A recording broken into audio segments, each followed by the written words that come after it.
Bismillahirrahmanirrahim. Assalamualaikum warahmatullahi wabarakatuh.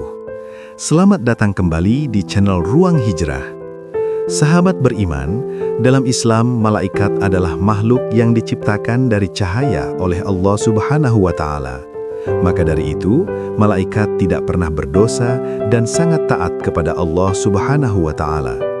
Malaikat diciptakan bertujuan untuk melakukan tugas-tugas tertentu. Salah satunya, menjalankan tugas mendoakan hamba Allah di dunia. Sebagaimana malaikat adalah makhluk yang mulia, maka bila kita didoakan olehnya adalah sebuah hal yang beruntung. Sebab doa dari malaikat jauh lebih mudah diijabah. Jadi siapa saja orang-orang yang bisa mendapatkan doa dari malaikat? Berikut ini ada 12 kriteria orang yang selalu didoakan oleh malaikat. 1. Orang yang tidur dalam keadaan berwudu. Berwudu merupakan kegiatan membersihkan atau mensucikan diri dari hadis dan kotoran. Jadi berwudu sebelum tidur sangatlah bermanfaat, yaitu dapat membuat tubuh menjadi lebih tenang dan nyaman. Bahkan berwudu sebelum tidur bisa dijaga oleh malaikat selama tidur, sekaligus didoakan yang baik oleh malaikat. Dalam hadis riwayat Ibnu Hibban dan Abu Umar radhiyallahu an pun mengatakan, Rasulullah shallallahu alaihi wasallam bersabda, barang siapa tidur di malam hari dalam keadaan suci atau berwudu, maka malaikat akan mengikuti.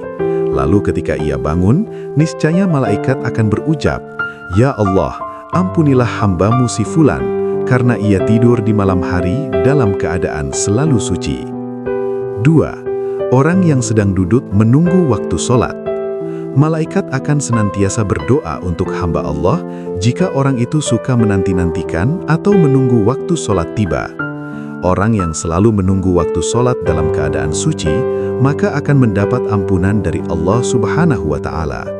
Imam Ibnu Huzaimah meriwayatkan salah satu hadis dalam kitab sahihnya bahwa sesungguhnya Rasulullah Shallallahu alaihi wasallam bersabda, tidaklah seseorang di antara kalian duduk menunggu sholat selama ia berada dalam keadaan suci, melainkan para malaikat akan mendoakannya, Ya Allah, ampunilah ia, Ya Allah, sayangilah ia.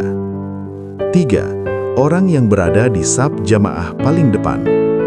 Khusus untuk para ikhwan atau pria yang datang ke masjid, lalu berwudu dan mengambil saf barisan jamaah yang pertama atau paling depan untuk sholat, maka ada keutamaan khusus yang akan didapatkannya. Nabi Shallallahu alaihi wasallam menunjukkan keutamaan saf pertama dalam sabdanya, hadis berikut. Sesungguhnya Allah dan para malaikatnya bersolawat kepada orang yang sholat di saf pertama. Hadis riwayat Abu Daud. Kemudian Rasulullah Shallallahu alaihi wasallam juga bersabda, sebaik-baik saf bagi laki-laki adalah yang paling depan, dan yang paling jelek adalah yang paling belakang. Sebaik-baik saf bagi wanita adalah yang paling belakang, dan yang paling jelek adalah yang paling depan. Hadis riwayat Muslim. 4. Orang yang menyambung saf kosong dalam melaksanakan sholat. Barisan atau saf sholat harus sempurna. Tidak boleh ada sela-sela yang kosong, harus serapat dan lurus, supaya seperti berbarisnya para malaikat di sisi Rob mereka, yang selalu menyempurnakan saf-saf barisan rapat serta lurus dalam barisannya. Oleh karena itu, dalam melaksanakan sholat, kita harus menyambung saf yang kosong, biar tidak ditempati oleh syaitan. Maka hendaklah kita untuk selalu menyambung saf kosong ketika mau sholat. Rasulullah Shallallahu alaihi wasallam bersabda, sesungguhnya Allah dan para malaikatnya selalu mendoakan orang-orang yang menyambung saf-saf dalam sholat. Siapa saja yang mengisi bagian saf yang lowong akan diangkat derajatnya oleh Allah satu tingkat. Hadis riwayat Ibnu Majah.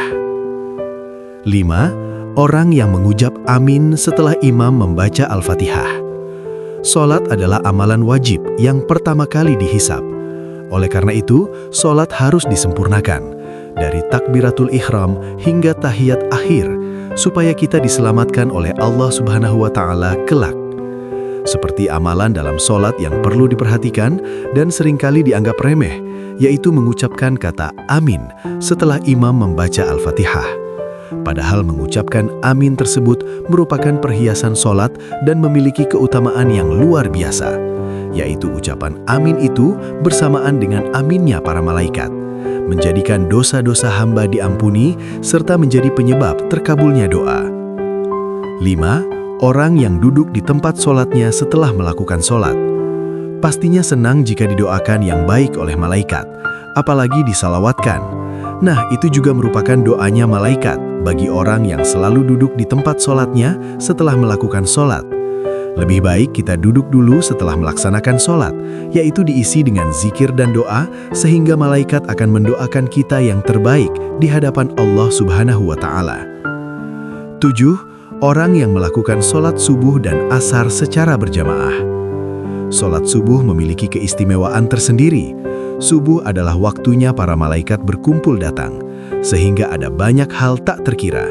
Namun biasanya di waktu tersebut merupakan hal yang memberatkan untuk melakukan sholat. Butuh perjuangan untuk bisa melakukan kewajiban tersebut.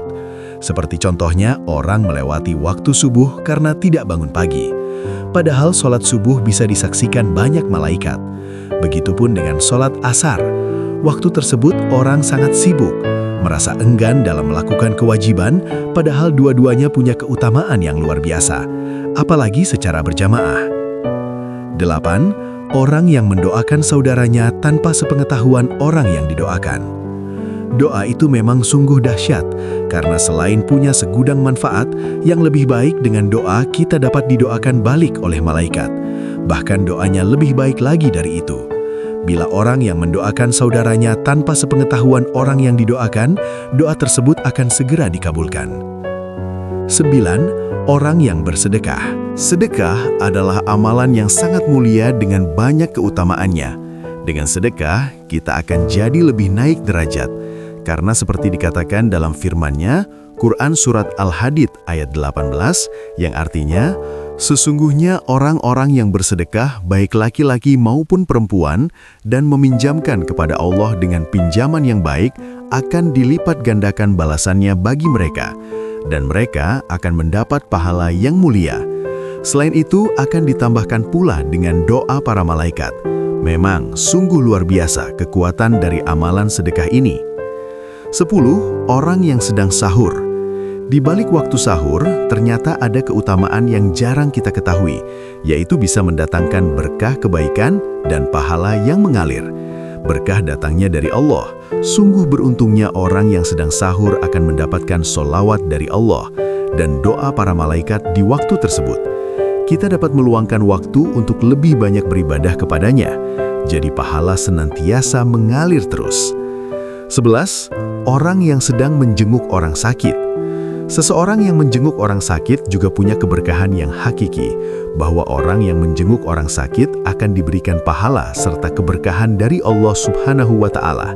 Sebagaimana dijelaskan dalam hadis riwayat Ibnu Majah berikut ini.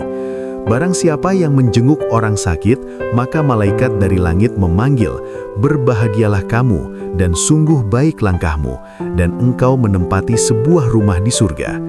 Kesimpulannya, seseorang yang menjenguk orang sakit akan didoakan oleh para malaikat, dan setiap langkahnya ketika menjenguk maupun setelah menjenguk terdapat keberkahan pahala yang berlimpah. 12. Orang yang mengajarkan kebaikan.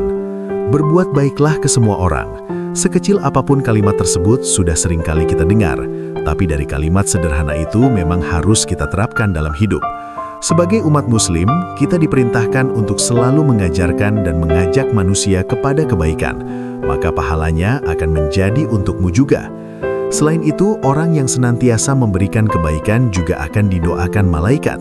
Dengan mengajarkan atau mengajak kebaikan, sama dengan kita berdakwah di jalan Allah dan dapat mencegah orang lain dari kemungkaran. Sungguh luar biasa pahala bagi orang tersebut.